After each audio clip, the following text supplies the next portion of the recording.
Isaías 61, capítulo 61, verso 2 y 3. Dice así: Dios también me envió. Esta es una profecía mesiánica, estaba hablando obviamente de Cristo, aunque lo estaba escribiendo el profeta Isaías. Dios también me envió para anunciar: este es el tiempo que Dios eligió para darnos salvación y para vengarse de nuestros enemigos. Note, Dios se vengará de nuestros enemigos. Ahora, cuando piense en enemigos, no piense en gente, por favor, ¿verdad? Porque uno, qué bueno, Dios se vengará de mis enemigos. No, está hablando obviamente de nuestros enemigos espirituales. Dios también me envió para consolar a los tristes, para cambiar su derrota, ¿en qué? En victoria, y su tristeza en un canto de alabanza. Entonces los llamarán robles victoriosos, plantados por Dios para manifestar su poder. Incline su rostro y oramos. Padre, te damos gracias una vez más esta mañana preciosa en la que tu pueblo, Señor, nos hemos acercado para adorar, para alabar tu nombre, bendito Dios, y para adorarte a través de este momento, bendito Señor, en el que nosotros nos humillamos delante de ti para escuchar tu voz, para escuchar lo que tú quieres hablar a nuestras vidas, precioso Dios. Sabemos que esto es agradable delante de ti, oh Dios bendito, el poder sentarnos y escuchar, precioso Dios, tu voz, tu instrucción, bendito Dios, esa palabra que nos exhorta, que nos fortalece, que nos levanta, precioso Dios, que nos ayuda a caminar conforme a tu propósito y en tu voluntad, precioso Dios.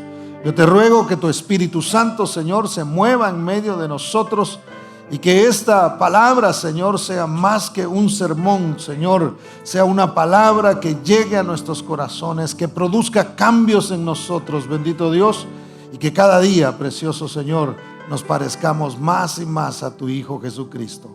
En el nombre bendito de Cristo Jesús, te damos gracias, Señor. Amén y amén. Estamos entrando, mis hermanos, en una de las épocas quizá más estresantes del año, ¿verdad? Ya vienen las compras y ya ve cómo la gente se mueve en este tiempo a todo eso, y la preocupación en este tiempo comienza desde que ya se acerca el Black Friday, ¿verdad? Yo no sabía por qué se llamaba Black Friday. Yo siempre pensé que Black Friday se llamaba porque la gente se peleaba en las tiendas. Yo decía, por eso le pusieron Black Friday, porque me tocó ir en un par de oportunidades. Me acuerdo que ponían cosas así, le dicen a uno que está barato y toda la cosa, y yo dije, me acuerdo que a las 4 de la mañana estaba yo ahí esperando, hermano, que abrieran el lugar, y veía que la gente se peleaba por las cosas, y era una cosa tremenda. Entonces yo pensaba que Black Friday se llamaba por eso. Y realmente no sé, una de las razones, dicen que se llama Black Friday, es porque las compañías que han estado con números rojos, finalmente después de ese viernes tienen números negros. Por supuesto, los rojos significa que la cosa está mal, ¿no? Que está negativa, y finalmente cambia a negro, y por eso le llaman el Black Friday. Pero empieza todo este estrés y empieza todo lo de la Navidad, y la gente comienza como a entrar en cierta nostalgia.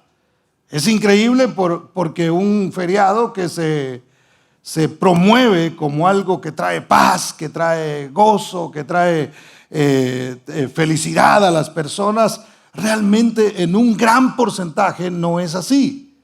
Viene el desánimo, viene la tristeza. Una vez más viene la nostalgia por gente que está en otro lado, que tienen familiares lejos, y que el que estaba ya no está, y quién sabe cuántas cosas pueden venir a nuestra vida en ese tiempo. Entonces, algunos quizá este año ha sido un año difícil. De hecho, los últimos 2 años, mis hermanos, han sido muy difíciles para mucha gente. Y quizá el año anterior dijimos, gloria a Dios, el año estuvo difícil, pero nosotros lo pasamos bien. Pero ya este año de pronto sí hubo algo nos dolió en nuestro corazón. Entonces, a veces viene ese desánimo a nuestras vidas por algo que sucede o algo que se anuncia. Porque cuando nosotros vemos que se anuncia algo que no es muy agradable para nosotros, podemos tener una tendencia a entristecernos o a desanimarnos. Cuando de repente estamos caminando bien y estamos contentos y alguien viene y nos da una noticia o nos da un pronóstico feo a nosotros, entonces podemos desanimarnos, entristecernos. Ahora, ¿cómo hacemos nosotros para mantener el buen ánimo, hermano? Porque recuérdense que nosotros, aunque obviamente somos humanos, hay tendencia a desanimarnos, hay tendencia a sufrir todas las cosas que sufre la gente, también tenemos problemas, también enfrentamos situaciones. ¿Cómo mantenemos nosotros entonces ese ánimo? ¿Cómo podemos dar testimonio del poder de Dios? La última frase del pasaje que leíamos en Isaías dice que nos llamarán robles victoriosos. Y usted sabe lo que es un roble y no tenemos tiempo de entrar ahí, pero es un árbol fuerte, hermano. Es un árbol que de solo verlo es algo impresionante de cómo está plantado y lo fuerte que es. Y miren, no dijo, bueno, y serán por ahí una zarza, ¿verdad? O serán por ahí, como decimos en Guatemala, un chiribisco. ¿Usted sabe lo que es un chiribisco? ¿Sí saben? ¿Quién sabe lo que es un chiribisco? Levanta la mano. La mayoría conoce lo que es un chiribisco. Es un arbusto pues seco, así que no tiene absolutamente nada. Entonces note que nos compara, no con arbolitos ahí cualquiera, sino que dice serán robles, serán plantados por Dios. Pero no solamente plantados por Dios, sino dice para manifestar su poder. Entonces, ¿qué quiero decir con esto? Que aunque nosotros también entremos a veces en cuestiones de nostalgia y a veces hayan cosas que nos entristecen, así es, ¿verdad? Ok, lo dije bien. O de pronto hayan cosas que nos desanimen, hermano, nuestro trabajo como cristianos o lo que la gente debe ver en nosotros es la manifestación del poder de Dios en nuestras vidas. Somos llamados para eso. ¿Cuántos dicen amén? Entonces, vaya conmigo a Juan capítulo 16, versos 16 al 20. Juan 16, 16. ¿Cuántos están contentos, hermano? ¿Cuántos tienen ánimo? Gloria a Dios, se animaron antes de terminar el mensaje. Gloria a Dios por eso.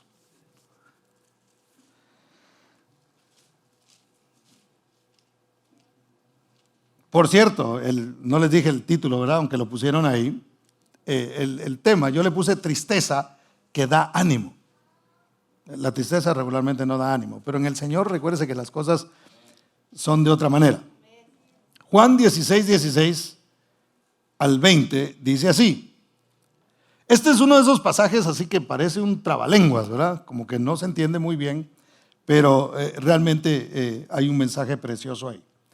Verso 16 dice, todavía un poco, dijo Jesús, hablando con sus discípulos, y no me veréis. Y de nuevo un poco, y me veréis, porque yo voy al Padre. Entonces se dijeron algunos de sus discípulos unos a otros, ¿qué es esto que nos dice todavía un poco y no me veréis? Y de nuevo un poco y me veréis.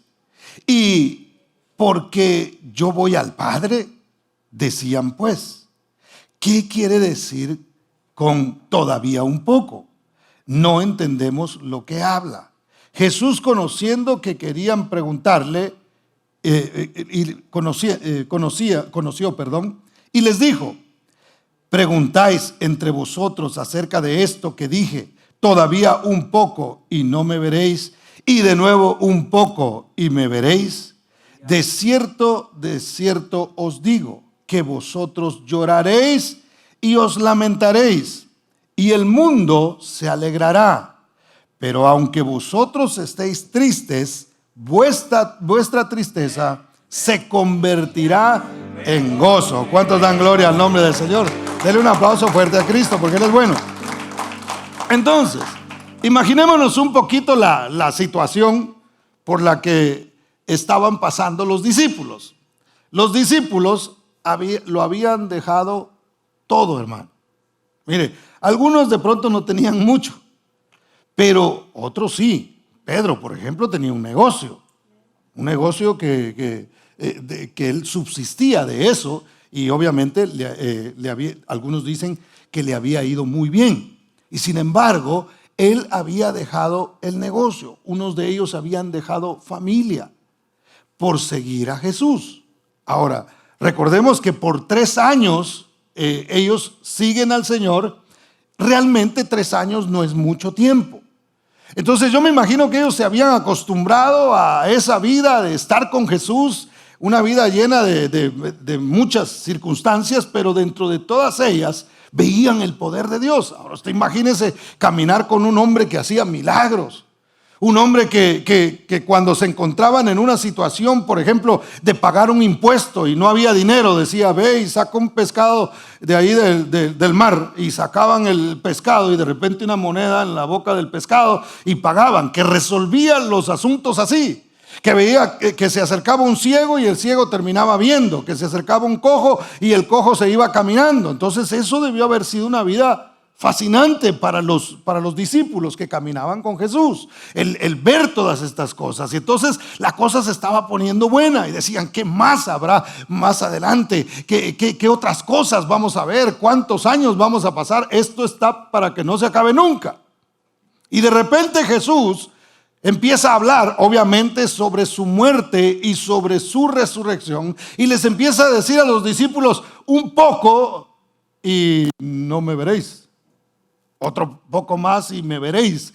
Y comienza a hablarles de esta manera, y ellos entonces comienzan a pensar y a decir: oh, yo pensé que la cosa era como así de que se va y no lo vamos a ver. Pero si dejamos todo lo que teníamos, dejamos nuestros planes, dejamos nuestros sueños, hemos dejado todo, lo hemos puesto en manos de Él, y ahora Él nos sale con que la cosa no va a ser como nosotros pensábamos que iba a ser. Entonces eso puede traer cierto desánimo y puede traer cierta aflicción a nuestras vidas. ¿Por qué? Porque a veces nosotros decimos: bueno, pero yo he hecho esto y pensé que las cosas iban a ser de esta manera. Por eso, mire, hermano, uno debe hacerse expectativas conforme a lo que la Biblia dice. Formarse expectativas buenas, porque esperamos lo mejor de Dios, hermano. Pero debemos entender que dentro de la expectativa que nosotros tenemos hay un grado de dificultad. ¿Por qué? ¿Por qué le digo esto? Porque acabamos de leer nosotros que el Señor les profetiza y les dice: ustedes van a llorar y se van a lamentar, pero la tristeza se va a convertir en gozo.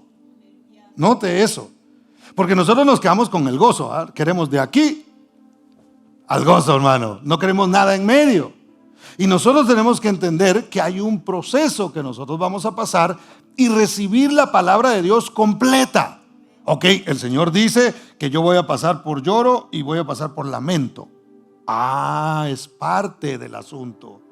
Entonces, ¿para qué? Para no frustrarme yo y decir: ¿de qué sirve? Hay gente que ha dicho: ¿de qué sirve ir a la iglesia? Hay gente que ha dicho: ¿de qué sirve ser cristiano? Hay gente que se aleja del Señor, hermano. ¿Por qué? Porque no entendieron que todo esto es parte de un proceso para que luego haya una conversión y se convierta la tristeza en gozo. ¿Cuántos dicen amén? Denle un aplauso a Cristo porque Él es bueno.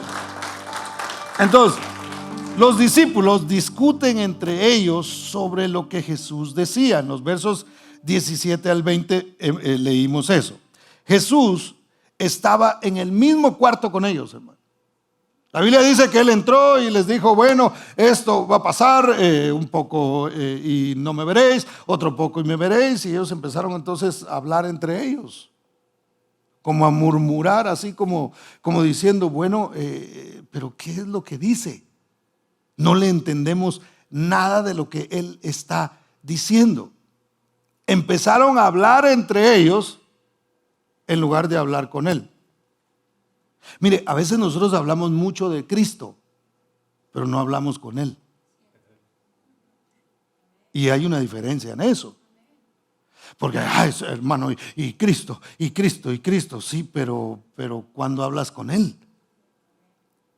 Y no vamos a obtener una respuesta de parte de Dios hablando solamente de Él, que hay que hablar de Él, hay que testificar, hay que evangelizar, hay que hacer nuestro trabajo como cristianos, hay que dar testimonio. Pero realmente nosotros tenemos que buscar el momento de hablar con Él, de tener esa intimidad, y vamos a hablar un poquito más a fondo acerca de eso, pero tenemos que buscar ese momento en el que nosotros hablamos con Él. Los discípulos, si tenían una duda, ¿por qué no llegaron directamente? Y le dijeron, bueno, aquí está, preguntemos, hay algo que no entiendo en esto, Señor. Hay algo que yo no estoy comprendiendo, hay algo que yo no estoy viendo de la manera que debería verlo, o no sé qué está pasando, pero me siento desanimado, me siento triste por lo que está pasando. No lo comprendo, Señor, necesito saber qué es lo que está pasando. Necesito una explicación de parte tuya, de parte de tu palabra. No sé si puede ser hoy, si puede ser mañana, pero voy a hablar contigo acerca de lo que está pasando. Y cuando nosotros hablamos con Dios, sea que nos responda inmediatamente, hermano, o sea que no responda absolutamente nada, el simple hecho de acercarnos al Señor, acercarnos a su presencia, nos da a nosotros un sentido de confianza en Él, nos da a nosotros un sentido de paz, en decir, aunque no obtuve la respuesta, pude desahogarme delante de Él, pude decirle a Él cómo me siento, pude acercarme a mi Señor, y de Él viene la paz para mi corazón. ¿Cuántos dan gloria al nombre del Señor? Denle ese aplauso fuerte a Cristo. Entonces Jesús les explica que para un discípulo la tristeza siempre se convertirá en gozo. ¿De veras? ¿Qué dice usted? ¿Será que esto es porque lo dice la Biblia, hermano? Y si lo dice la Biblia, honestamente yo lo creo. Yo creo lo que la palabra del Señor dice. Entonces, ¿qué pasa? Yo no me desanimo, aunque puedo estar triste por alguna situación, no me desanimo, porque yo digo, o deberíamos de decir, ¿verdad? No es que yo lo practique todo el tiempo, hago todo lo posible por ponerlo en práctica, pero yo debo pensar y debo decir, ok, si yo estoy pasando por un momento de tristeza, algo bueno va a sacar el Señor de aquí. Y esto lo hemos hablado muchas veces, y luego le voy a enseñar por qué es importante que nosotros repitamos estas cosas. Pero entonces, Jesús, vamos a ver nosotros 3 principios que Jesús da a sus discípulos para mantener el buen ánimo. Si usted tiene un lapicero, si usted no va a ver el Facebook, sino que va a escribir en su teléfono, le invito a que usted escriba estas 3 cosas que a usted le van a ayudar a mantener siempre un buen ánimo. Número 1, ¿qué le enseña Jesús a sus discípulos, hermano? Un principio de dónde agarrarse. Cuando uno tiene de dónde agarrarse, uno no se cae, hermano. ¿Sí o no? Mire, una esperanza para sostenerse. ¿De dónde deberían agarrarse ellos? De que el objeto del dolor presente puede producir un gozo eventualmente. Entonces, ¿de dónde me agarro yo para mantener el buen ánimo? De la verdad de que un dolor presente puede repercutir en un gozo más adelante. Y yo lo he dicho en un par de oportunidades aquí. ¿Cuántas veces nosotros hemos dado gracias a Dios por algo desagradable que sucedió en nuestras vidas? ¿Cuántas veces usted ha dado gracias porque se dio cuenta que a través de esa circunstancia usted disfrutó de algo que Dios le pudo dar después de lo que usted sufrió? ¿Me doy a entender en lo que le quiero decir? Entonces nosotros de esa esperanza tenemos que agarrarnos.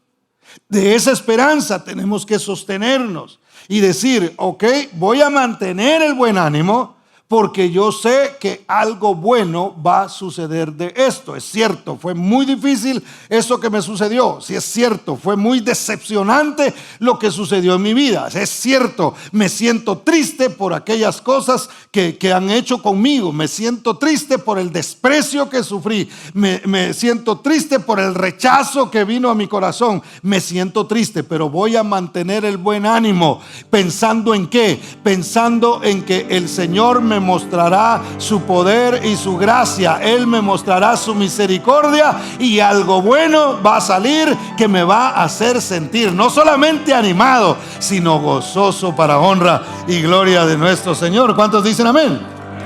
Ahora, déle ese aplauso fuerte al Señor. Vea conmigo el verso 21 y 22 y mire la analogía que Jesús utiliza para enseñar esta verdad.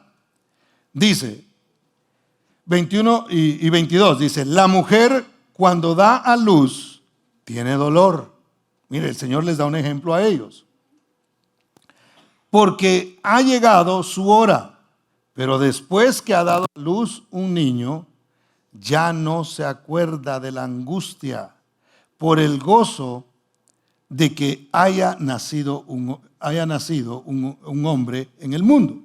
También vosotros ahora tenéis tristeza, pero os volveré a ver y se gozará vuestro corazón y nadie os quitará vuestro gozo. Cuando el gozo viene del Señor, hermano, no hay nada ni nadie que nos lo pueda quitar. Entonces el Señor dice: mire, les voy a comparar las situaciones que ustedes pasan o van a pasar como discípulos, las voy a comparar a una mujer que está embarazada o que está a punto de dar a luz. Hermano, y la mayoría de los que estamos aquí hemos visto a una mujer dar a luz. Y eso es cuando están para dar a luz. Tienen una cara, hermano. ¿Se acuerdan o no? ¿Se acuerdan? Y así que algunas maltratan a medio mundo. Ahí se va doctor, esposo, suegro, todo el que venga, todos los hombres caen mal en ese momento. Entonces tienen una cara así como, obviamente, de angustia. Están pasando por un dolor intenso, hermano, que los hombres ni siquiera nos lo podemos imaginar. Dicen que es un dolor terrible, están pasando por ese dolor, pero mire, ese dolor está a solamente unos, qué sé yo, puede ser unos minutos, algo así, unos minutos de convertirse en algo de mucho gozo. Pero si usted le alcanza la memoria, acuérdese de la cara de su esposa después que nació ese niño. Es impresionante el cambio. Mire, solo porque uno no piensa en estas cosas, vamos a tomarle una foto del antes y el después, ¿verdad? Si no, yo hoy le hubiera traído esa ilustración acá para que usted la viera. Hermano, eso es, mire, entre lágrimas hay una cara de felicidad, un gozo. El dolor el dolor desaparece, no sé, por arte de magia, aunque todavía ahí debe estar, ¿verdad? Pero no lo sienten, de saber, de ver el gozo de haber recibido al bebé que estaban esperando quizá por mucho tiempo. Entonces el Señor compara esto. Es más, nosotros vamos a pasar por un tiempo, la iglesia, que la Biblia le llama principio de dolores. Y ese principio de dolores, una vez más, está hablando de dolores de parto. ¿Por qué? Porque el Señor quiere que entendamos esta verdad. Los dolores que ustedes sufren son dolores de parto. Ustedes están literalmente pariendo gozo. Lo que a ustedes les va a pasar después de ese dolor, después de esa breve tribulación que ustedes van a pasar, después de esa prueba que ustedes van a pasar, ustedes se van a gozar. Esa tristeza se les va a convertir en gozo. ¿Cuántos dan gloria al nombre del Señor? Entonces esto nos tiene que animar a nosotros, hermano. Esto tiene que levantar nuestro ánimo de que venga lo que venga. Identifiquemos inmediatamente y digamos: ya sé, esto que está viniendo es porque el Señor va a hacer algo precioso en nuestras vidas. Este principio se trata de que no es una sustitución, sino una transformación. Es decir, no hay algo, porque a veces nosotros buscamos como sustitutos, ¿verdad? Ok, no tengo esto, pero entonces voy y lo cambio por esto. Un clavo, saco otro clavo, qué sé yo. Vamos y cambiamos el asunto y decimos, bueno, otra cosa tiene que suceder y esto lo sustituimos. Pero realmente, hermano, es una transformación la que el Señor quiere traer a nuestra vida. Es decir, que lo mismo que provocaba tristeza se convierta en algo que trae gozo. ¿Cuántos dicen amén? La derrota se convierte en victoria, decía el pasaje de Isaías que leímos. La tristeza en un canto de alabanza. Mire, José de la Biblia es un ejemplo en esto. Y usted lo sabe y lo hemos leído y lo hemos escuchado. Y usted sabe cómo él pasó por todo un proceso, hermano, donde una vez más nunca se le contó qué iba a suceder. Pero cada una de las cosas que él pasaba lo llevaban hacia adelante. Cuando usted y yo estamos en manos de Dios, no necesitamos de nadie. Es decir, no necesitamos depender de nadie. Eso es lo que quiero decir. Por supuesto, Dios va a poner gente, Dios nos va a poner quien nos guíe, quien nos ayude, qué sé yo. Él va a mover las personas que nos van a ayudar. Pero nuestra dependencia debe estar en el Señor. Y cuando nuestra dependencia está en el Señor, interpretaremos de mejor manera cada circunstancia, hermano. Porque fíjese, a alguien que se le da un sueño de ser grande, no específicamente cómo, ni qué, ni José no sabía nada. Simplemente el Señor le mostró en un sueño que el sol, la luna y 12 estrellas se inclinaban delante de él. Y él dijo, esto suena bonito, hasta lo voy a contar. Y en lugar de que lo apoyaran, cayó mal, ¿verdad? Entonces, usted conoce la historia. Los mismos hermanos lo meten en un pozo donde no lo metieron en un pozo para entretenerse, hermano. Lo metieron ahí para que se muriera, para matarlo. Ahora usted se imagina ese muchacho metido en el pozo pensando, de aquí, quién sabe si voy a salir. Aquí me voy a morir. Y de repente viene una alegría. Lo sacan, hermano. Ay, gloria a Dios, ya me sacaron del pozo, ya estoy fuera del pozo. Así, pero lo vendieron. Entonces, ¿verdad? Así. La cosa no estuvo tan bonita. Entonces, de una tristeza a una alegría. Y luego otra tristeza porque lo vendieron como esclavo. Pero ahí en la casa donde entró, cayó bien, hermano.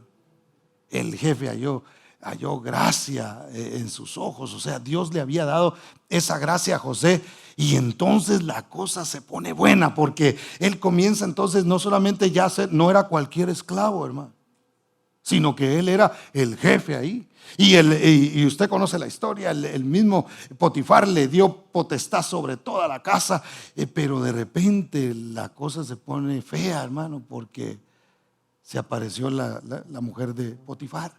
Y usted conoce la historia, lo enamoró y que sí, que no, y pues él salió corriendo. Y de ahí, hermano, de ser jefe, ya la cosa estaba buena, pasa entonces a la cárcel. Ahora imagínese, era como para decir, oye Señor, me está lloviendo sobre mojado. O sea, lo de las 2 estrellas y el sol y la luna, ¿dónde quedó? Porque ya me está yendo bien, ya voy, por lo menos se empieza a notar, ya los otros esclavos ahí como que me hacían caso. Pero de repente las cosas cambian y ahora estoy metido en una cárcel. Todo eso, la tristeza que él había pasado, ¿usted se imagina cuántas emociones pasaron en el corazón de José, hermano? tantas situaciones, tantas cosas, tanto que quizá tenía que aguantar él por lo que le pasaba y lo que hablaban de él y lo que decían de él, las mentiras que esta mujer dijo acerca de él, cómo él terminó en la cárcel inocentemente, hermano. Siendo inocente, él terminó en una cárcel y sin embargo Dios cambió su tristeza en gozo. ¿Por qué? Porque llegó el momento en que el Señor lo sacó de ahí para ponerlo como primer ministro de la potencia más grande que existía en ese tiempo en el mundo. Entonces, entendemos nosotros que cada situación y cada circunstancia, la vida a veces es así, hermano. Es un sub y baja. Estamos aquí, aleluya, y de repente para abajo. Entonces lo que Dios quiere es que nosotros mantengamos siempre nuestra confianza en Él, para que de esa manera vivamos en este mundo, hermano, siempre con un buen ánimo, siempre entendiendo que aunque haya tristeza, después de la tristeza vendrá el gozo. ¿Cuántos dicen gloria al nombre del Señor? Entonces, ningún segmento, déle ese aplauso al Señor, ningún segmento, por difícil que fuera, fue un obstáculo para que José siguiera adelante en el propósito de Dios. Y eso tenemos que aprenderlo nosotros. Entonces, número 1, dijimos un principio de dónde agarrarse. Hay que agarrarse de la esperanza que está en la palabra del Señor, de que cualquier situación de tristeza que pasemos nosotros se convertirá en gozo, pasará a ser parte de nuestra vida. Número 2, la fuerza que me impulsa, es decir, ¿a qué poder yo estoy conectado? ¿Verdad que los aparatos que usted tiene en su casa, si los desconecta de la electricidad o les quita la batería, no le van a funcionar? Es cierto eso, ¿verdad? Bueno, nosotros, hermano, espiritualmente hablando, necesitamos estar conectados. Usted y yo necesitamos estar conectados con Dios. Vea lo que dice el verso 23 y 24. Dice: en aquel día no me preguntaréis nada. De cierto os digo, que todo cuanto pidiereis al Padre en mi nombre, ¿qué pasará? Os lo dará. Hasta ahora nada habéis pedido en mi nombre. Pedid y recibiréis, para que vuestro gozo sea cumplido. Ahora note, el Señor les dice: en aquel día, cuando ustedes comprendan mejor las cosas, no me preguntarán nada. ¿Por qué el Señor estaba diciendo esto? Porque a veces nosotros llenamos a Dios de preguntas, hermano, en lugar de llenarlo de agradecimientos. En lugar de decir: yo no tengo por qué preguntar, yo ya sé. Si estoy pasando por un momento difícil en mi vida, yo no voy a llenar a Dios de: Señor, y dime por qué, y dime por qué, y dime por qué. Y si Dios no quiere decir por qué, porque a José no le dijo: ah, estás ahí, tranquilo, mijo, calmado, no, tranquilo ahí en el hoyo, ahorita te vienen a sacar, te van a sacar, tranquilo, te vas a gozar, pero después te van a vender como esclavo. Tranquilo, que el final es la cárcel, pero después de la cárcel, en cuanto pases eso de la cárcel, vas a ser el primer ministro de Egipto. El Señor no le dijo eso. Solamente tienes que creer. No me llenes de preguntas, no preguntes.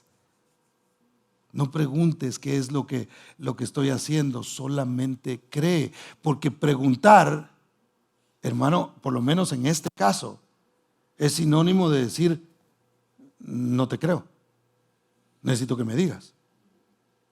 ¿Ha visto cuando usted tiene dudas sobre algo y está así como que me da pena preguntarle, pero porque va a pensar que tengo desconfianza, pero mire, me pudiera decir tal cosa? O sea, en algunas oportunidades se puede interpretar como desconfianza. Usted necesita que le aclare más el asunto, es así. Entonces uno aclara, ¿no? Pero en el caso de Dios, Dios dice: a mí créanme. Llegará el momento en que ustedes no me preguntarán nada. porque la fe llegará a un nivel en que ustedes ya no preguntan. Sufren y saben que viene un gozo. Sufren otra vez y saben que viene otro gozo. Saben que cada situación que pasen desembocará en algo de bendición para sus vidas. ¿Cuántos dan gloria al nombre del Señor? Entonces, denle ese aplauso a Cristo. Entonces, ¿cómo hacemos esto? Mire, hasta ese momento nadie había pedido nada al Padre en el nombre de Jesús. Nadie había orado así. Es en este momento en el que el Señor les dice a ellos, a los discípulos: hasta este momento nada han pedido ustedes en mi nombre. Entonces hay una manera de conectarse con Dios, y es a través de Cristo Jesús. A mucha gente le cuesta entender esto, hermano. ¿Y por qué tiene que ser con Jesús? Porque la Biblia dice.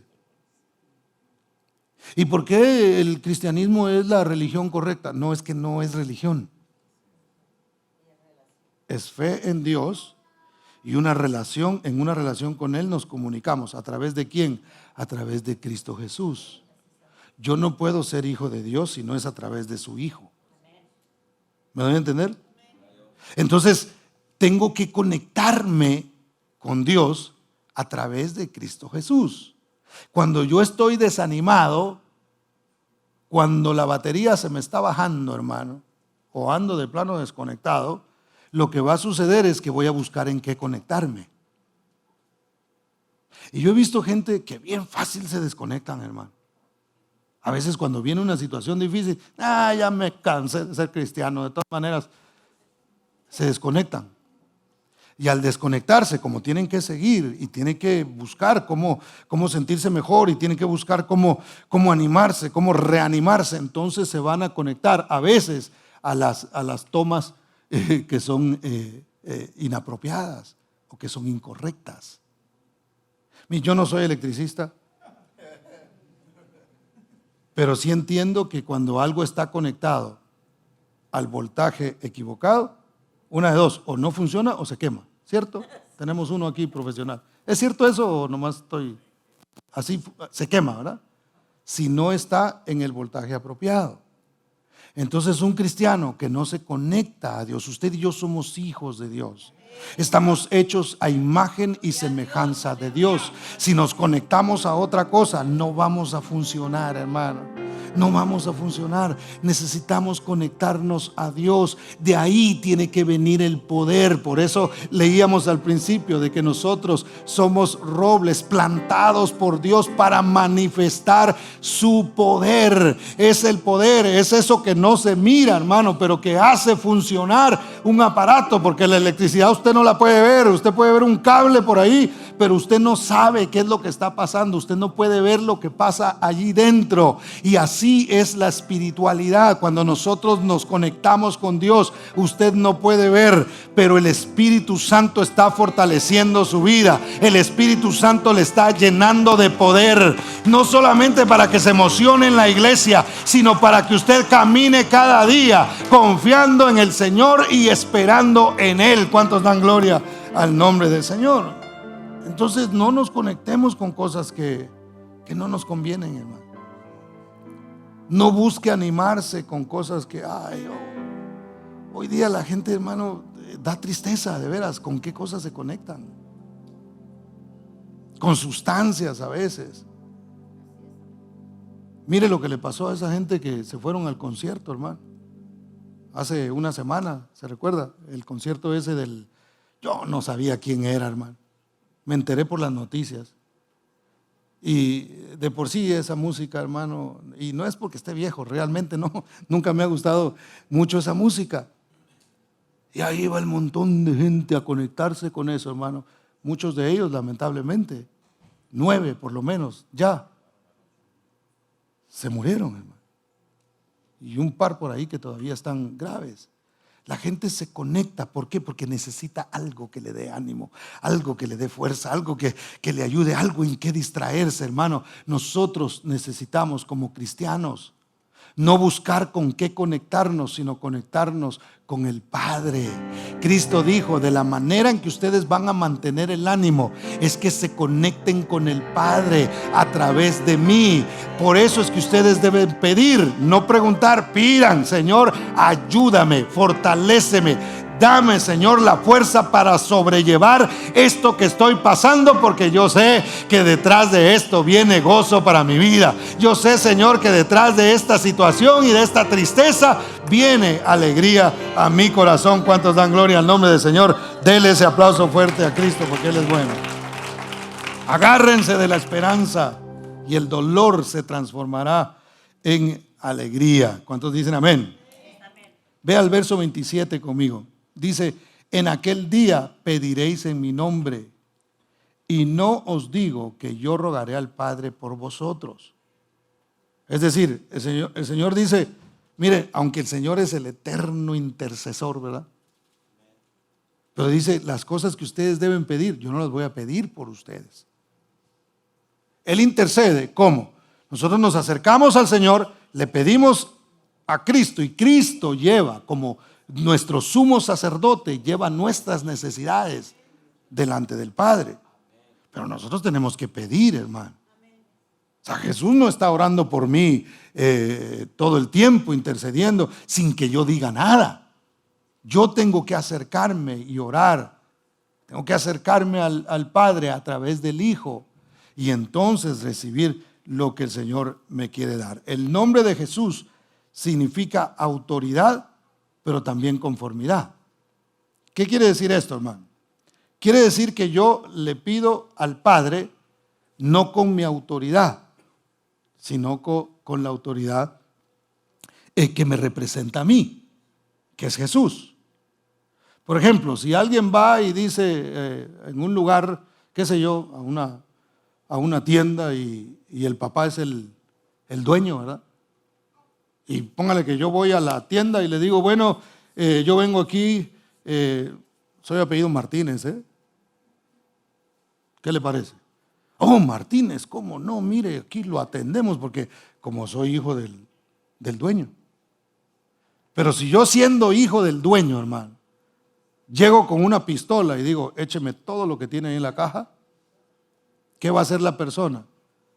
Va a sonar un botón para que llegue la policía y me agarren y me lleven preso, porque no me estoy acercando de la manera que debería yo acercarme. No estoy llegando como hijo, sino que estoy llegando como delincuente. Entonces, ¿qué quiere decir? Que hay autoridad en el nombre de Cristo, pero lo que yo pido debe estar en conformidad con el Hijo, conforme a la voluntad del Padre. Por eso es que yo no puedo pedirle a Dios que le vaya mal a alguien.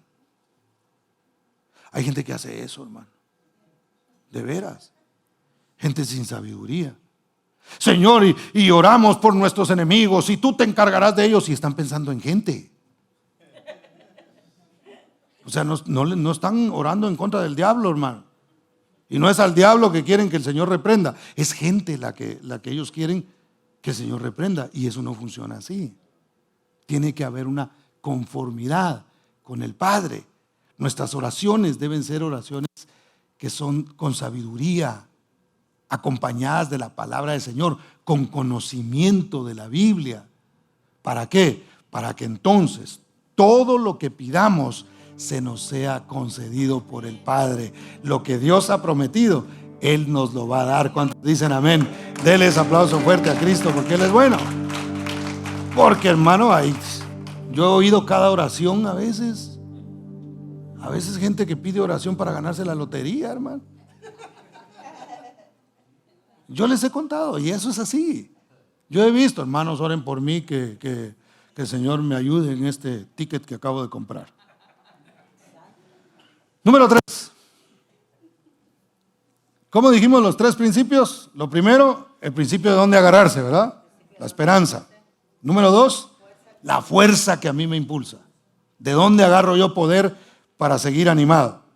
Y la tercera es la posición en que me encuentro. Vea conmigo el verso 29, salte allá al verso 29 y vea esto conmigo. Le dijeron sus discípulos: he aquí, ahora hablas claramente. Cuando les explicó, señora, sí, hablando se entiende la gente, dijeron ellos bien contentos, ¿no? Y ninguna alegoría dices. Verso 30. Ahora entendemos que sabes todas las cosas y no necesitas que nadie te pregunte. Si a mí me dicen eso, hermano, yo les pongo una sonrisa y les digo, sí, yo lo sé todo, ¿verdad? Porque esto parecía un halago de parte de ellos hacia Jesús. Ahora entendemos, ahora sabemos que tú sabes todas las cosas y no necesitas que nadie te pregunte.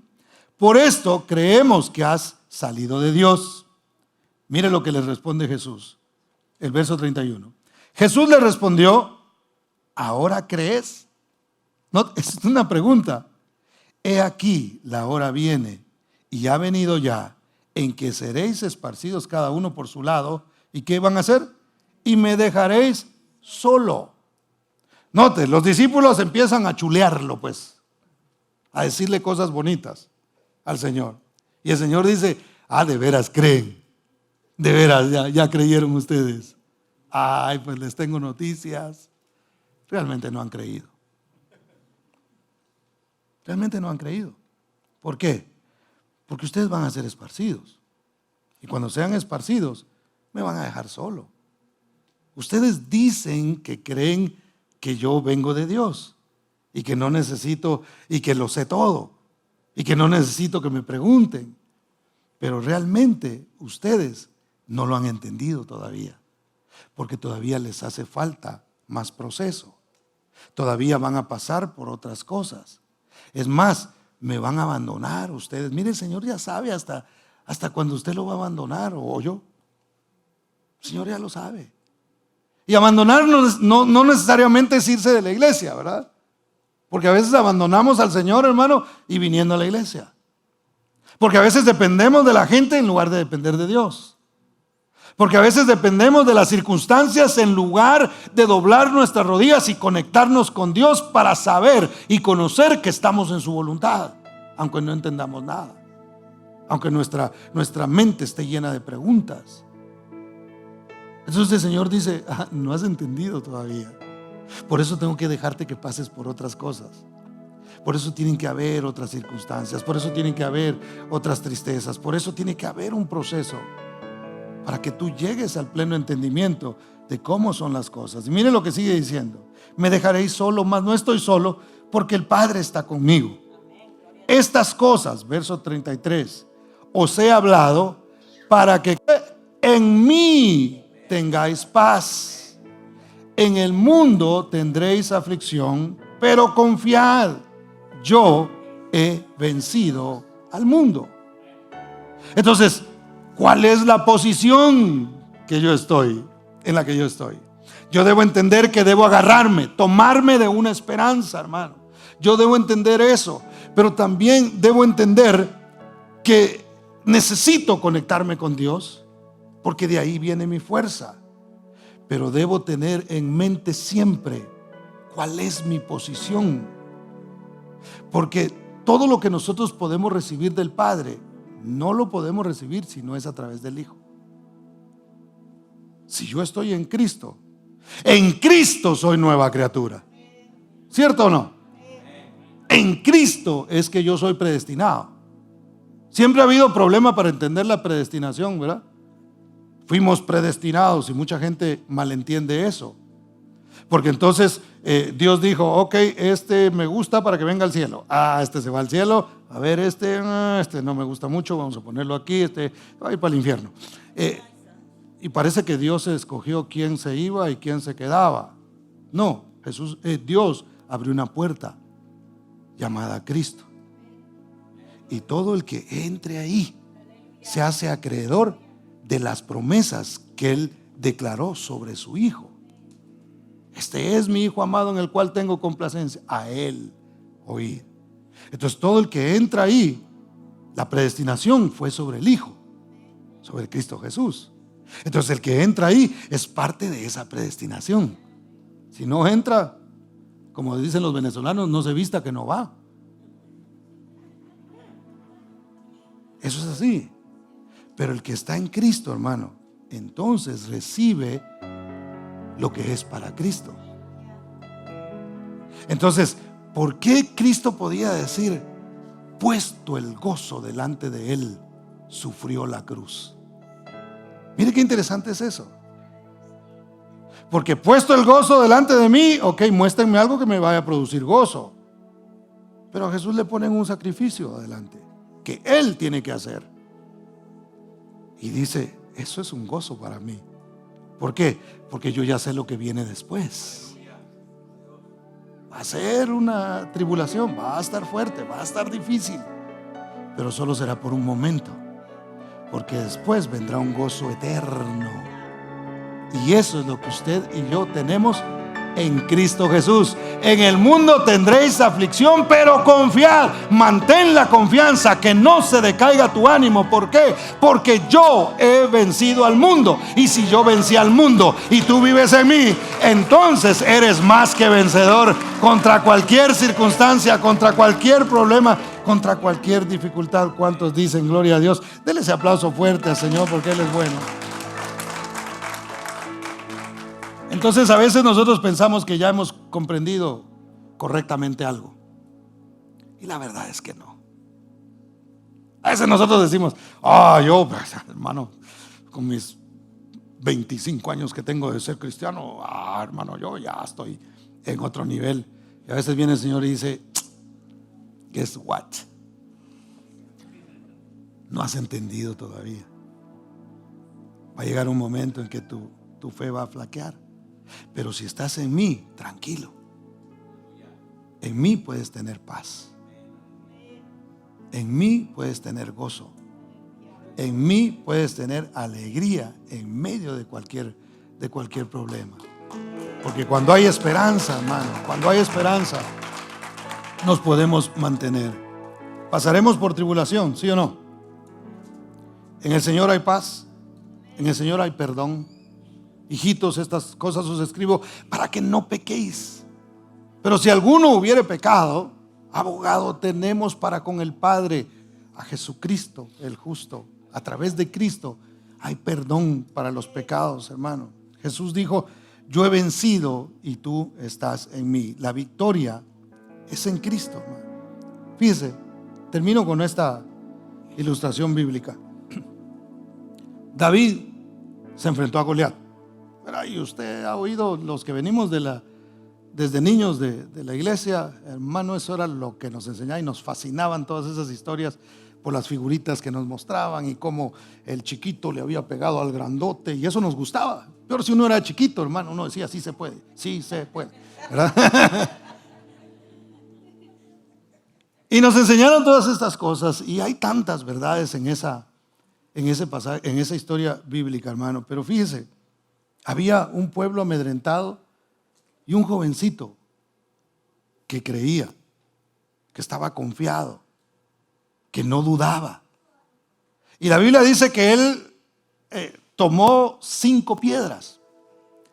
Y estaba leyendo esta semana que algunos coinciden en que número 5 en la Biblia es número de gracia. Es un número de gracia.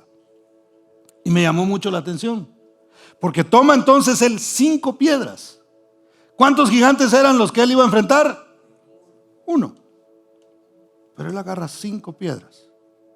Y como les dije la vez pasada, lo que sucedía era que Goliat tenía 4 hermanitos, que no eran tan hermanitos, hermano, también estaban grandotes, eran de la misma familia, obviamente eran gigantes también.